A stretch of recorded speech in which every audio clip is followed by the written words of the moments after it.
Hi hello welcome back to our channel. പതിവുപോലെ ഇന്നും ഞാൻ കുറച്ച് കിച്ചൺ ടിപ്പുമായിട്ടാണ് വന്നിരിക്കുന്നത്. നമ്മുടെ വീടുകളിൽ പല ടൈപ്പ് പുട്ട് നമ്മൾ തയ്യാറാക്കിയെടുക്കാറുണ്ടല്ലേ? അരിപ്പുട്ട്, ഗോതമ്പ് പുട്ട്, റാഗിപ്പുട്ട്. പക്ഷേ ഗോതമ്പ് പുട്ട് അങ്ങനെ എല്ലാവർക്കും ഒന്നും അത്രയ്ക്ക് ഇഷ്ടപ്പെടില്ല. അതിൻ്റെ പ്രധാനപ്പെട്ട കാരണം നമ്മൾ ഏതൊക്കെ രീതിയിൽ ഗോതമ്പ് പുട്ട് തയ്യാറാക്കിയെടുത്താലും സോഫ്റ്റായിട്ട് കിട്ടില്ല, അല്ലെങ്കിൽ നമ്മൾ ആ മാവിലേക്ക് ഒഴിക്കുന്ന വെള്ളത്തിൻ്റെ അളവ് കറക്റ്റായി വരാറില്ല. അപ്പം നിങ്ങൾ ഈ ഒരു വീഡിയോ കണ്ടു നോക്കൂ. കുക്കിംഗ് തുടങ്ങിയവർക്ക് പോലും വളരെ സോഫ്റ്റായിട്ട് നമുക്ക് ഗോതമ്പ് പുട്ട് തയ്യാറാക്കിയെടുക്കാൻ പറ്റും. കൂടെ തന്നെ ഞാൻ എല്ലാവർക്കും അടുക്കളയിൽ ഉപയോഗപ്രദമായിട്ടുള്ള കുറച്ച് ടിപ്പുകൾ കൂടി ആഡ് ചെയ്തിട്ടുണ്ട്. അപ്പോൾ നിങ്ങൾ ഈ വീഡിയോ ഒട്ടും സ്കിപ്പ് ചെയ്യാതെ കാണണേ. ഒപ്പം തന്നെ സബ്സ്ക്രൈബ് ചെയ്യാതെയാണ് എൻ്റെ ചാനൽ കാണുന്നതെങ്കിൽ സബ്സ്ക്രൈബ് ചെയ്യാനും തൊട്ടടുത്തുള്ള ബെല്ലൈക്കൺ ഒന്ന് എനേബിൾ ചെയ്യാനും മറക്കില്ലല്ലോ. അപ്പം നമുക്ക് വീഡിയോയിലേക്ക് പോകാം. അപ്പം നമുക്ക് ആദ്യം ഗോതമ്പ് പുട്ട് സോഫ്റ്റായിട്ട് എങ്ങനെ തയ്യാറാക്കിയെടുക്കാമെന്ന് നോക്കാം. ഞാനൊരു പുതിയ രീതിയിലാണ് ഇവിടെ ഗോതമ്പ് പുട്ട് തയ്യാറാക്കിയെടുക്കുന്നത്. ഈ ഒരു രീതിയിൽ നമുക്ക് കുക്കിംഗ് തുടങ്ങിയവർക്ക് പോലും ഈസി ആയിട്ട് ഗോതമ്പ് പുട്ട് വളരെ സോഫ്റ്റായിട്ട് തയ്യാറാക്കിയെടുക്കാനായിട്ട് പറ്റും. അതിനായിട്ട് ഞാനിവിടെ ഏകദേശം ഒരു 1.5 കപ്പ് ഗോതമ്പ് മാവ് എടുത്തിട്ടുണ്ട്.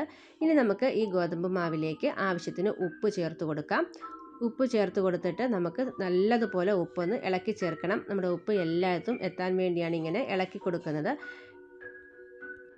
ഇനി നമുക്ക് ഇതിലേക്ക് ആവശ്യത്തിന് വെള്ളം ചേർത്ത് കൊടുക്കണം. നമ്മൾ വെള്ളം ചേർത്ത് ഗോതമ്പ് മാവ് തയ്യാറാക്കിയെടുക്കുമ്പോൾ പലർക്കും അതൊരു ബുദ്ധിമുട്ടാണ്. കാരണം വെള്ളത്തിൻ്റെ അളവ് കറക്റ്റായില്ലെങ്കിൽ പുട്ട് സോഫ്റ്റായിട്ട് കിട്ടില്ല. അപ്പം ഈ ഒരു രീതിയിൽ നിങ്ങളൊന്ന് തയ്യാറാക്കി നോക്കൂ. ഞാനിവിടെ വെള്ളം കുറേശ്ശെ ഒഴിച്ചിട്ട്, നമ്മൾ ചപ്പാത്തിക്കൊക്കെ മാവ് കുഴയ്ക്കുന്ന അത്രയും ഒഴിച്ച് തയ്യാറാക്കുന്നില്ലെങ്കിലും ആ ഒരു രീതിയിൽ അത്യാവശ്യം വെള്ളം ചേർത്താണ് ഞാൻ തയ്യാറാക്കിയെടുക്കുന്നത്.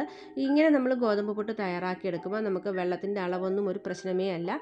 ഇതുപോലെ നമുക്ക് കുറച്ച് കട്ട കെട്ടി നമ്മുടെ മാവ് വരത്തക്ക രീതിയിൽ ആണ് ഞാൻ ഗോതമ്പ് പുട്ടിൻ്റെ മാവ് കുഴച്ചെടുക്കുന്നത്. ഈ ഒരു രീതിയിൽ നമ്മൾ പുട്ട് തയ്യാറാക്കിയെടുക്കുമ്പോൾ നമ്മുടെ മാവിലേക്ക് വെള്ളം കൂടിപ്പോയോ എന്നൊന്നും ഓർത്ത് നമുക്ക് ഒട്ടും തന്നെ പേടിക്കേണ്ട. ഇപ്പം നിങ്ങൾ ഈ വീഡിയോയിലേക്ക് നോക്കിയാൽ ഈ ഒരു രീതിയിൽ നല്ല പോലെ കുഴഞ്ഞ് കട്ട കെട്ടി വരത്തക്ക രീതിയിലാണ് ഞാൻ മാവ് തയ്യാറാക്കിയെടുത്തിരിക്കുന്നത്. ഇനി നമുക്ക് ഈ മാവ് ഉപയോഗിച്ചിട്ട് എങ്ങനെ സോഫ്റ്റ് ആയിട്ടുള്ള പുട്ട് തയ്യാറാക്കിയെടുക്കാമെന്ന് നോക്കാം.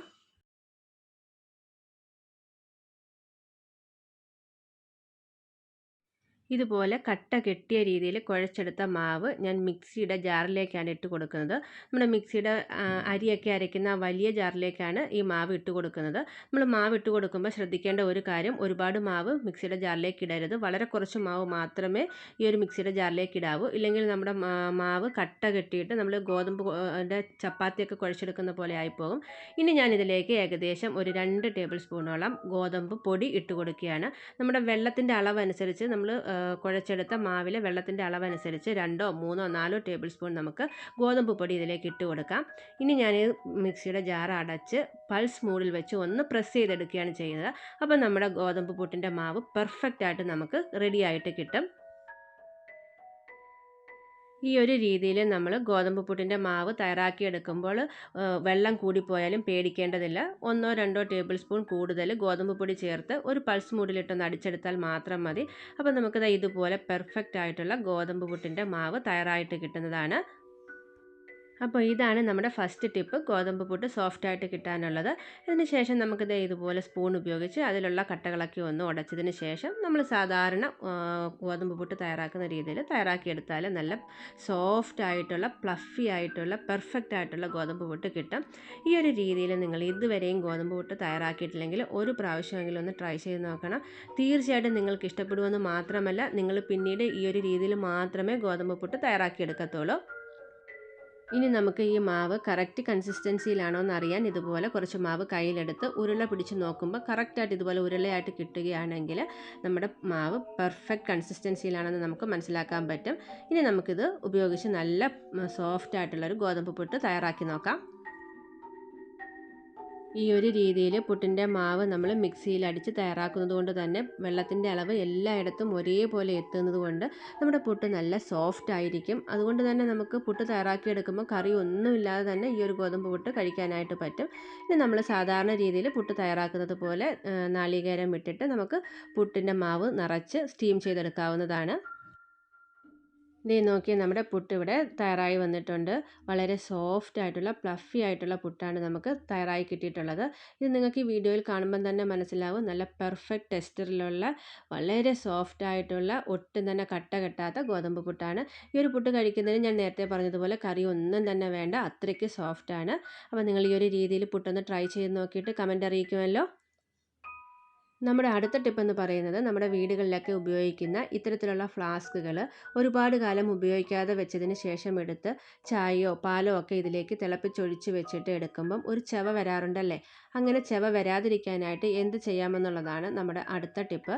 അതിനായിട്ട് നമ്മൾ ഇത്തരത്തിലുള്ള ഫ്ലാസ്ക് എങ്ങനെയാണ് വൃത്തിയായിട്ട് സൂക്ഷിക്കുന്നതെന്ന് നമുക്ക് നോക്കാം.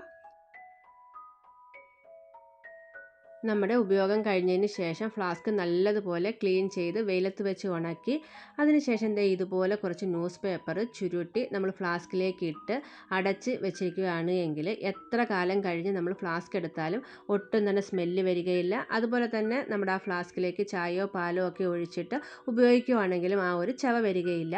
അപ്പം നിങ്ങൾ ഈ ഒരു ടിപ്പ് അറിയില്ല എങ്കിൽ ഒരു പ്രാവശ്യമെങ്കിലും ഒന്ന് ട്രൈ ചെയ്ത് നോക്കിയിട്ട് കമൻറ്റ് പറയണേ. ഇനി നമ്മുടെ അടുത്ത ടിപ്പ് എന്ന് പറയുന്നത്, തേങ്ങാമുറി സ്റ്റോർ ചെയ്യുന്നതാണ്. ഞാനൊരു വ്യത്യസ്തമായ രീതിയിലാണ് ഇപ്രാവശ്യം തേങ്ങാമുറി സ്റ്റോർ ചെയ്യുന്നത്. നമ്മൾ കുറച്ചധിക ദിവസം നമ്മുടെ തേങ്ങാമുറി സ്റ്റോർ ചെയ്യണമെങ്കിൽ പിന്നീട് നമ്മൾ ഫ്രിഡ്ജിൽ നിന്ന് എടുക്കുമ്പോഴേക്കും അതിൻ്റെ ആ ജ്യൂസിനെസ് ഒക്കെ പോയിട്ട് ആ തേങ്ങാമുറി അത്രയ്ക്ക് അങ്ങോട്ട് നമുക്ക് തേങ്ങ തിരികെ എടുക്കുമ്പോൾ പെർഫെക്റ്റ് ആയിട്ട് കിട്ടാറില്ല അല്ലേ. അപ്പോൾ ഇനി അങ്ങനെ ഒരു പ്രശ്നം ഉണ്ടാകില്ല. അങ്ങനെ നമുക്ക് കുറച്ചധിക ദിവസം സ്റ്റോർ ചെയ്യണമെങ്കിൽ ഇതുപോലെ കുറച്ച് വെള്ളം നമ്മുടെ തേങ്ങാമുറിയിലേക്ക് ഒഴിച്ചിട്ട് ഫ്രിഡ്ജിൽ വെച്ച് സ്റ്റോർ ചെയ്യുകയാണെങ്കിൽ നമ്മൾ എത്ര ദിവസം കഴിഞ്ഞെടുത്താലും നമ്മുടെ തേങ്ങാമുറി നല്ല ഫ്രഷ് ആയിട്ടും ജ്യൂസി ആയിട്ടും ഇരിക്കും. ഈ ഒരു രീതിയിൽ നിങ്ങൾ സ്റ്റോർ ചെയ്തിട്ടില്ലെങ്കിൽ ഒന്ന് ചെയ്ത് നോക്കണേ.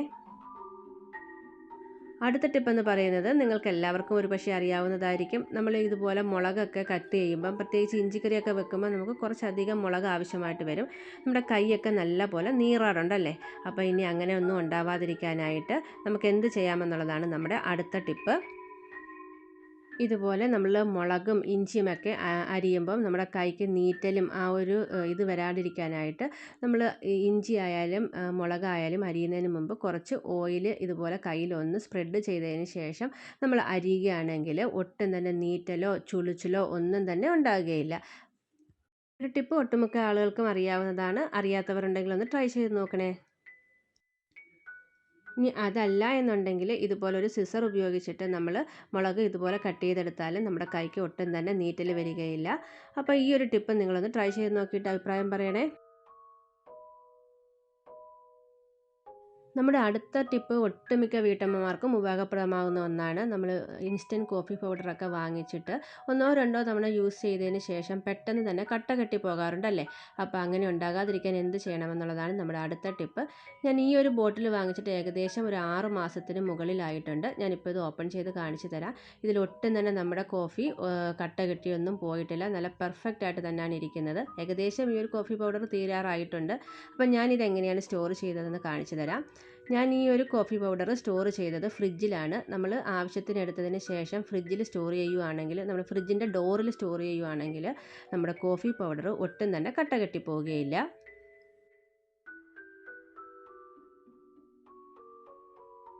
നമ്മുടെ അടുത്ത ടിപ്പ് എന്ന് പറയുന്നത്, പപ്പടത്തിൽ മായമുണ്ടോ എന്ന് നോക്കുന്നത് എങ്ങനെയാണെന്നുള്ളതാണ്. ഇന്ന് നമുക്ക് മാർക്കറ്റുകളിൽ ഉഴുന്ന് വെച്ചിട്ടുള്ളതും അതുപോലെ തന്നെ മൈദ കൊണ്ടുണ്ടാക്കിയതുമായിട്ടുള്ള പപ്പടങ്ങൾ കിട്ടാറുണ്ട്. അപ്പം നമുക്കറിയാം ഉഴുന്ന് വെച്ചിട്ടുള്ള പപ്പടമാണ് നല്ല പെർഫെക്റ്റ് ആയിട്ടുള്ള ടേസ്റ്റി ആയിട്ടുള്ള പപ്പടം. അതെങ്ങനെ നോക്കാമെന്ന് നോക്കാം. അതിനായിട്ട് ഞാനിവിടെ കുറച്ച് വെള്ളം എടുത്തിട്ടുണ്ട്. ഇനി നമുക്ക് ഈ വെള്ളത്തിലേക്ക് പപ്പടം ഇട്ട് കൊടുക്കാം. നമ്മൾ ഉഴുന്ന് വെച്ച് തയ്യാറാക്കിയിട്ടുള്ള പപ്പടമാണെങ്കിൽ ഏകദേശം 1-2 സെക്കൻഡ് കഴിയുമ്പോഴേക്കും തന്നെ ഈ ഒരു പപ്പടം അലുത്ത് നല്ല പോലെ വെള്ളത്തിൽ നിന്ന് നമുക്ക് എടുക്കാനായിട്ട് പറ്റത്തില്ല. നല്ല പിഞ്ചി പിഞ്ചി പോവും ഇതുപോലെ. അപ്പോൾ ഈ വീഡിയോയിൽ ഞാൻ കാണിച്ചിട്ടുള്ള എല്ലാ ടിപ്പുകളും നിങ്ങൾക്ക് ഇഷ്ടമായെന്ന് കരുതുന്നു. അതുപോലെ തന്നെ നിങ്ങൾക്ക് ഏതെങ്കിലും ടിപ്പുകളോ ഏതെങ്കിലും കാര്യങ്ങൾ അറിയണമെന്നുണ്ടെങ്കിൽ കമൻറ്റ് ബോക്സിൽ പറയുകയാണെങ്കിൽ എൻ്റെ അടുത്ത വീഡിയോയിൽ ഞാൻ തീർച്ചയായും ആ ഒരു ടിപ്പ് ഇൻക്ലൂഡ് ചെയ്യിക്കുന്നതാണ്. അപ്പം ഈ ഒരു വീഡിയോ നിങ്ങൾക്ക് ഇഷ്ടമായിട്ടുണ്ടെങ്കിൽ ഷെയർ ചെയ്യാനും, ഞാൻ നേരത്തെ പറഞ്ഞതുപോലെ സബ്സ്ക്രൈബ് ചെയ്യാനും ലൈക്ക് ചെയ്യാനും ഒക്കെ മറക്കല്ലല്ലോ. അടുത്ത വീഡിയോയിൽ കാണുന്നതുവരേക്കും ടേക്ക് കെയർ. Bye bye.